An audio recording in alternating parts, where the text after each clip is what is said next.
లేదంటే ఏం పిక్తారా ఎరా ఎర్రి పప్ప.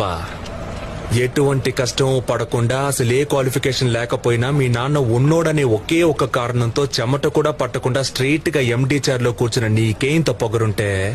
అమ్మ నాన్న తిప్పలపడి స్కూల్ ఫీజు కడితే ఎల్కేజీ నుంచి 10th క్లాస్ వరకు కష్టపడి చదివి పాస్ అయ్యి ఇంటర్లో ఈజీగా ఉన్న గ్రూప్లన్నీ వదిలేసి ఎంపీసీ చదివితేనే ఇంజనీర్ అవ్వగలమని చెప్తే కష్టమైన అదే గ్రూప్ సెలెక్ట్ చేసుకుని ఫిజిక్స్ కి ఒక ట్యూషన్, కెమిస్ట్రీకి ఒక ట్యూషన్, మ్యాథ్స్ కి ఒక ట్యూషన్ అని రోడ్లు పట్టుకు తిరిగి ఆ ఫీజు కట్టాలి ఈ ఫీజు కట్టాలని అమ్మా నాన్నల్ని హింస పెట్టి బోర్డ్ ఎగ్జామ్ లో పాస్ అవడానికి ఫ్లాస్క్ లో టీ పెట్టుకుని రాత్రంతా చదివి అలారం పెట్టుకుని పొద్దున్నే లేచి మళ్లీ చదివి తీరా పాస్ అయ్యాక ఎంసెట్ లో ర్యాంక్ రాకపోతే లాంగ్ టర్మ్ కోచింగ్ తీసుకుని అప్పటికీ సరైన ర్యాంక్ రాక అమ్మ నగలు తాకట్టు పెట్టి మేనేజ్మెంట్ కోటాలో సీట్ సంపాదించి తెలుగు మీడియం నుంచి వచ్చిన నాకు ఇంగ్లీష్ అర్థం కాక ఫస్ట్ ఇయర్ నుంచి 4th ఇయర్ దాకా ఉన్న అరియర్స్ అన్ని 4th ఇయర్ లో ఒకేసారి క్లియర్ చేసి ఈ సొసైటీలోకి వస్తే ఈ జనమంతా నన్ను ఉద్యోగులేని ఎదవా అని నీచంగా మాట్లాడుతున్న లెక్క చేయక ఉద్యోగం కోసం ఆ ఆఫీసు ఈ ఆఫీస్ అని పిచ్చ కుక్కల 4 ఏళ్లుగా తిరుగుతున్న నన్ను ఎందుకు పనికిరావు తిండి దండగా అని మా నాన్న తిడుతుంటే ఒక్కో మెతుకు గొంతులో దిగక ముళ్ళులా గుచ్చుకుంటుంటే మింకలేక కక్కలేక చస్తూ బతుకుతున్న నాకు ఎవరో ఓ మహాన్ భావుడు మంచి మనసుతో అవకాశం ఇస్తే దాన్ని కూడా లాగేసుకోవాలని చూస్తున్న నీలాంటి బేవర్స్ గాన్ని ఎదిరించి ఈ రోజు నీ ముందు నుంచి మాట్లాడుతున్న